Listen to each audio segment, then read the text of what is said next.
Hello, my lovely ladies. My name is Urania. I'm a feminine mindset coach.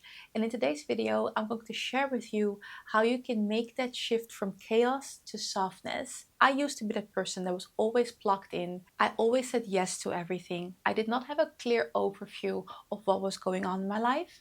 And I felt like I was going and living on autopilot, like life was living me instead of me living my life. And at one point, I knew I had to make a change. I had to make some shifts in my life because that's not how I want to live my life. Yes, I want to achieve my goals. Yes, I want to do things and experience things, but not at the cost of my softness and of my sanity, right? So in today's video, I'm going to show you how you can also accomplish this. And I've created a very simple 30-day plan that you can follow. And this will help you to step away from the noise and create a life that feels calm, feminine, and in flow.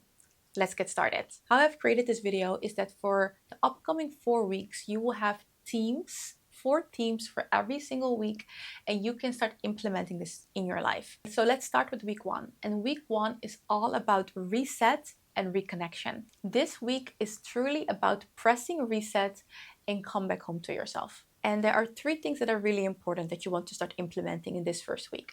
Number 1 is to go outside. So I want you to start going on walks, at least for 10 minutes. But for those 10 minutes, you will not be using your phone, no podcast, no phone calls, no social media. It's going to be just you, your breath in the outside world. Because we cannot find true peace and we cannot reconnect to ourselves if we are constantly filling ourselves with outside noise.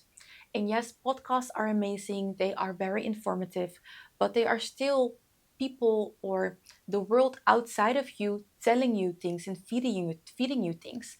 And my goal for you with this reset and with this month is to start listening to yourself again. This is a beautiful and easy step for you to start shifting from rush to ease. And the thing is that many women do go on walks, but they don't go on walks with just themselves. We go on walks and then we are feeding ourselves with different informations, audiobooks, podcasts, music, but it's not truly being in your feminine.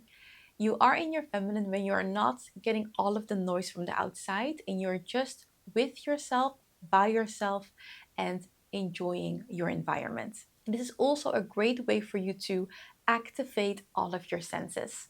So you're taking 10 minutes at least. If you go for 30 minutes, you do at least 10 minutes where you're not using your phone, and you can do whatever you want to do with the rest of your walk. But those 10 minutes, no outside distractions. The second thing I want you to do is to start journaling every day for just 5 minutes. I think journaling can feel a little bit overwhelming for some women because they think, okay, here I am. What am I going to write? I don't know what to write. This is all about giving yourself the space to just sit with yourself and to start writing and sharing your thoughts and your feelings with you on paper. You can start with very simple journal prompts as, what would bring me peace today? What am I feeling? Why am I feeling this? This simple practice will also help you to strengthen the bond you have with yourself. Because when was the last time you truly asked yourself how you're doing? We expect other people to check in with us, to ask how we're feeling, how we're doing. But how can we truly expect that from other people if we don't even take the time to ask ourselves that question? So take those 5 minutes in a day and just ask yourself one question. Another thing I want you to start doing is to take 5 minutes of silence.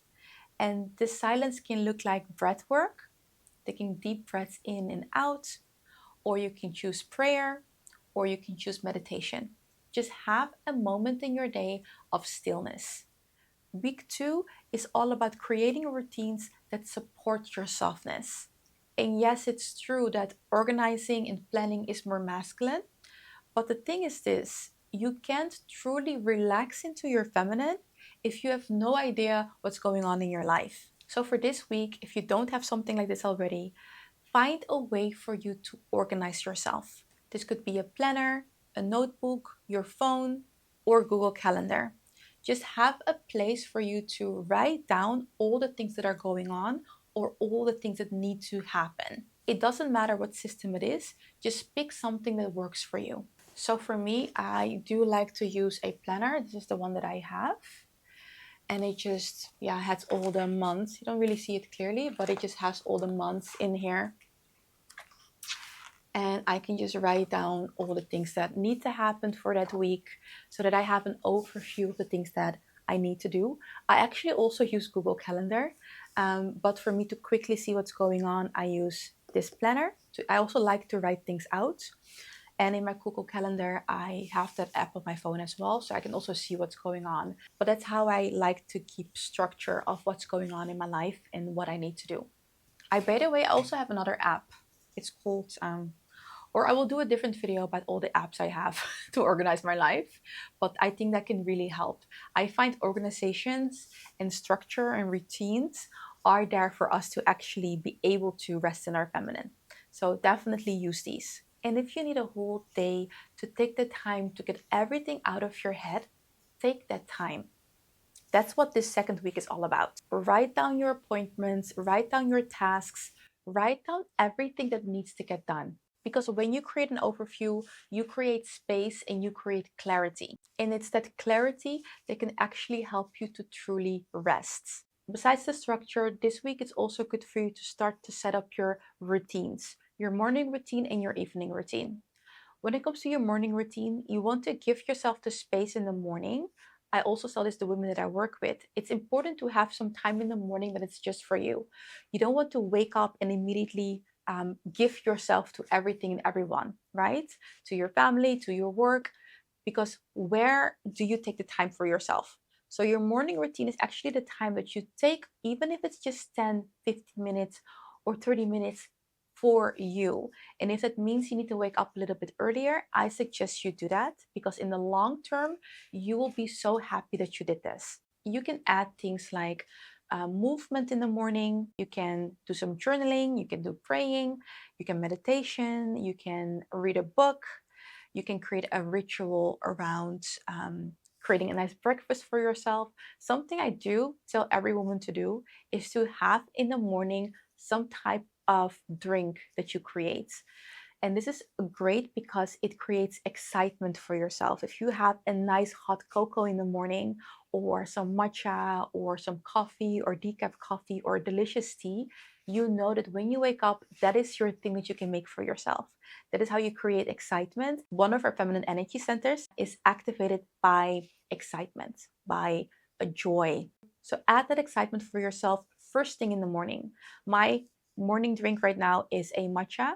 I drink my water with lemon and afterwards I drink a matcha. And I always love to make this because, yeah, I really like to make it. I make it like nice and foamy. I have a nice syrup that goes in it. Oh, I love it. So give yourself that gift in the morning. Also have an evening routine. It doesn't have to be long, even if it's something short, but it's all about a way for your brain to know, okay, it's time now for me to slow down. It's time to wind down. You can take a shower, you can dress into something more comfortable, you can play some music, you can burn some incense, you can create a nice evening ritual for yourself that gives your body the signal that it's time for us to relax now. Something else that I suggest you do is an hour or 30 minutes before bedtime to not be on your phone anymore. Ladies, I'm actually quite interested in knowing what is the way that you are having an overview of your life. How do you take notes of everything that's going on in your life? Do you use a physical planner? Do you use Notion? Or do you use the Google Calendar? I would love to know from you what is the way that you are keeping a structure of your life and organizing it. What tool are you using? Please let me know in the comment section because I think we can all learn from this. 3 is clarity and vision. By week 3, you have slowed down enough for you to finally hear yourself again. And that's why this is the time for you to get excited for your future. Ask yourself, what is the thing that I'm looking forward to? Our feminine is thriving on excitement. It thrives on knowing that there is something fun, beautiful, or meaningful coming our way. So journal on this. If I could design my soft life, what would it look like? How would it feel? What do I want to call into this season of my life? Then you choose 1 or 2 of those goals that truly excite you.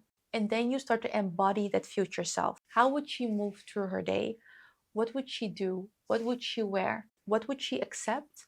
And what would she say no to? Even small choices can bring you closer to this next version of you. This week is not about hustling and going hard after your goals. It's actually about creating clarity, creating a vision, and letting excitement be the energy that truly pulls you forward.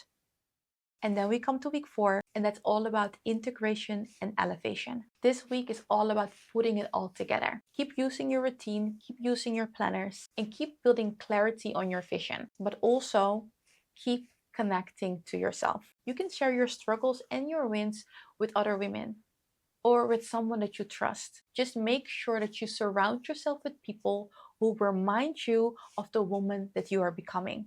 The people that you have around you are so important. They can truly affect how you start to think. We start to adopt the beliefs and the feelings of the people that we surround ourselves with. So surround yourself with people that are uplifting and that help you to remember who you are working on to become. You can also start creating a vision board for yourself that visualizes what your new life looks like, what your soft life looks like. Get those pictures and get inspired by them and look at it daily. Ladies, that is it for today's video. I hope that you enjoyed it. Thank you so much for watching. Make sure to give the video a thumbs up. You really help me with that. Also, make sure to subscribe to the channel if you're not subscribed already. Ladies, thank you so much for watching. I cannot wait to see you in the very next video. Bye, ladies.